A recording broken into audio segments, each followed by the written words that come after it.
Vou vir para cá para vocês para trazer essa informação que a gente colheu agora quentinha. O ministro da Defesa, José Múcio, vai enviar ainda hoje, deve estar seguindo daqui a pouquinho, um ofício ao Supremo Tribunal Federal pedindo acesso ao inquérito sigiloso que envolve as denúncias feitas pelo hacker Walter Delgatti Neto. O inquérito é presidido pelo ministro Alexandre de Moraes. Múcio quer saber com quem o hacker disse em depoimento à Polícia Federal ter se encontrado no Ministério da Defesa para tratar de eventuais fraudes nas urnas eletrônicas e que ele teria ido ao Ministério da Defesa a pedido do ex-presidente Jair Bolsonaro. O objetivo do ministro da Defesa, nós já contamos para vocês aqui no 360, é abrir uma sindicância interna. O Ministério da Defesa fez essa mesma solicitação dos nomes dos militares citados pelo hacker à Polícia Federal. Numa resposta enviada ontem, também por ofício, e a gente trouxe com exclusividade para vocês o ofício, a Polícia Federal informou que os inquéritos são sigilosos e que os pedidos de informações deveriam ser feitos diretamente a Moraes. Então é isso que o ministro José Múcio está fazendo no dia de hoje, vai enviar esse ofício pedindo a Moraes o acesso a esses nomes. O ministro vem sendo muito cobrado, inclusive pelo presidente Lula, a punir os militares envolvidos em tentativas golpistas. No sábado, o Gustavo Uribe também trouxe com exclusividade isso. O Múcio esteve com os comandantes das forças no Palácio do Planalto, se antecipou, disse a Lula que vai fazer essa punição. E hoje, em reuniões na Esplanada, ele já tratou de ir acalmando os ânimos. Mas essa parte da apuração vou deixar para o meu parceiro, Gustavo Uribe, do Petereri. Traz ele para mim aqui, junto com todo mundo, para já fazer a análise. Uribe, como é que foi o périplo do Múcio hoje por Brasília? Que périplo! Ele, depois de ter tido recusado, então, acesso às informações, informação que você trouxe ontem em primeira mão, Raquel, ele tenta conversar agora com algumas figuras da República na tentativa de se oferecer para uma investigação. O que José Múcio quer? Quer mudar a imagem das Forças Armadas diante do 8 de janeiro. E é um esforço que Luiz Inácio Lula da Silva já pediu a ele, que ele faça todo esse processo durante este ano com a ajuda dos comandantes das três forças. Por isso, ele foi até... Quer dizer, ele chamou o ministro da Justiça para ir até a pasta da Defesa, tiveram uma conversa mais cedo. Na saída, Flávio Dino, ministro da Justiça, disse que não falaram especificamente em relação a esse ponto, mas que trataram sobre a parceria entre as duas pastas. Mas nessa conversa, pelo que eu apurei, José Múcio disse que ele coloca à disposição do Ministério da Justiça o Ministério da Defesa para apurações em relação ao envolvimento de militares no plano golpista do 8 de janeiro. E agora ele está, neste momento, se deslocando do Ministério da Defesa em direção à Superintendência da Polícia Federal para um encontro com Andrei Rodrigues, que é o diretor-geral da Polícia Federal.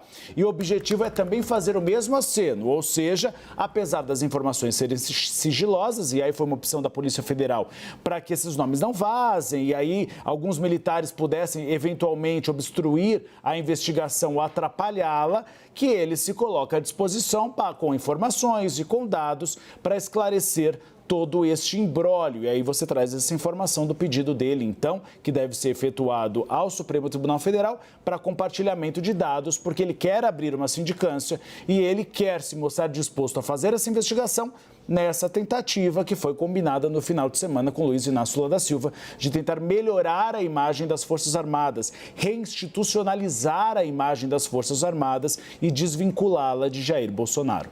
Thaís Arbex, diante de precedentes, o que deve fazer Alexandre de Moraes? Não sei, não vou chutar, Raquel, mas... Eu sei que você detesta chutar, querida, por isso que eu estou te pedindo a análise dos precedentes. Eu sabia que ela ia falar isso, Uribe e Yuri. Mas essa explicação da Polícia Federal é até natural, porque o inquérito está sob sigilo, então ele diz, consulte o Supremo Tribunal Federal, porque é o juízo que tem que decidir sobre a abertura ou não desses nomes.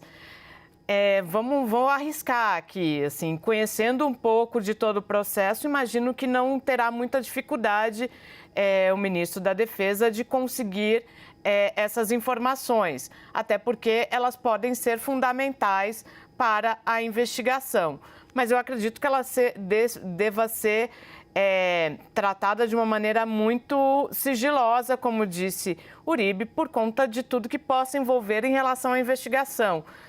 Eventuais atrapalhar as investigações. E aí, você pediu para precedente, eu vou citar um precedente aqui, então, pode ser? Sim, Thaís. Então, por isso que a gente gosta, ela vai no detalhe. O que aconteceu recentemente? O ministro Alexandre de Moraes, por exemplo, ele autorizou o compartilhamento dos inquéritos que tramitam na corte com a CPMI do 8 de janeiro. Autorizou, decisão, inclusive, que foi dada pela nossa colega Tainá Farfan aqui na CNN. E aí eu abri a decisão agora há pouco para dar uma olhada de novo, só que ele coloca uma exceção ali no compartilhamento. Ele diz que não pode compartilhar as diligências que estão em andamento, porque elas podem prejudicar as investigações. Então, imagino que há uma disposição de todas as partes de compartilhar, de que essas informações estejam